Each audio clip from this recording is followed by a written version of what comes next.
Good morning. Welcome to Headline Focus, here live on Core Politics with me, Rob Double. It is Thursday, the 1st of February 2018, and let's have a look at what's making the political headlines today. So, to start off with, and indeed what seems to be dominating the news today, is Brexit. Now, Theresa May has said she will fight a proposal to give residency rights to EU citizens during the transition period. So citizens' rights coming back on the table in the Brexit negotiations after the Phase 1 aspect of the deal was roughly agreed. Let's just have a look at what the key problems were. She said there has to be a difference between those arriving after the UK leaves the EU on March 2019 and those who came before. So according to Brussels has effectively proposed in the transition deal a status quo arrangement.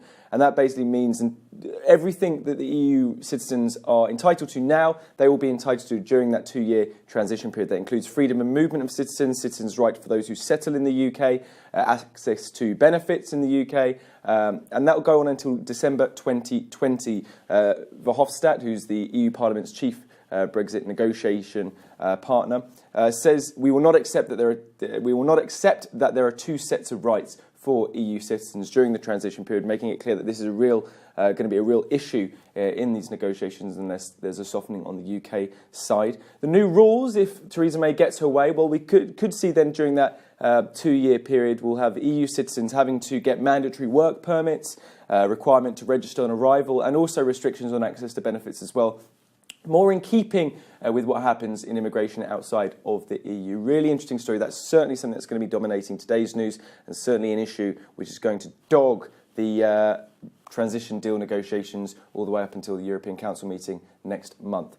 Next story then, we're still keeping on Brexit because the FT has got a bit of a front page story today. EU is considering non-regression clauses, sanctions, tax blacklists and penalties against state-subsidised companies in future trade deals with Britain. Now, this is quite significant because it's according to leaked slides from an EU presentation picked up by the FT, and it effectively shows that the bloc will consider certainly tougher stances against the UK in a trade deal to ensure a level playing field and to strike back at clear risks of Britain loosening environmental state aid or employment rules or drastically cutting taxes. Now, something which was right at the beginning after the Brexit talks. Philip Hammond said that the UK could just slash taxes and become a Singapore-style economy, and that would seriously damage the EU.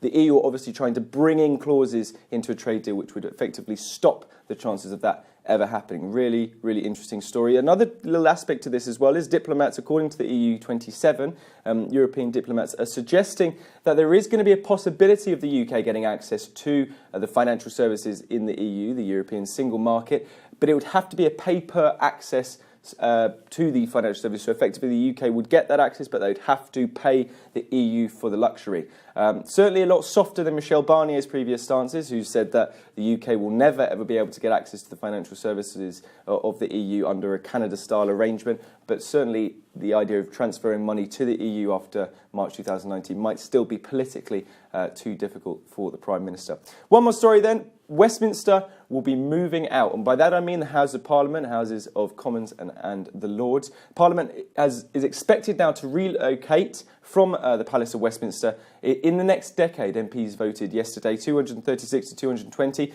to do a full renovation of the whole of Parliament and leave the site. They would have to move off the Palace of Westminster in 2025 for about 6 years. So a huge renovation operation. Apparently this was due to MPs seeing that the fire risk caused by the lack of maintenance as a sufficient risk to require a total refurbishment and a total decampment of the premises. It will cost at least £3.5 billion to renovate until in that 6-year period, until it is brand spanking new and renovated. And it'll be the first time either house has moved out of Westminster since the Commons chamber was destroyed by a bomb in 1941. So that's something for us to look forward to in the next few years. But that's pretty much it for today. You're up to date. Don't forget you can find all the latest on what we're doing here on Core Politics on our Facebook page and Twitter right here. But from me and all the team here at Core London, have a fantastic start to your February.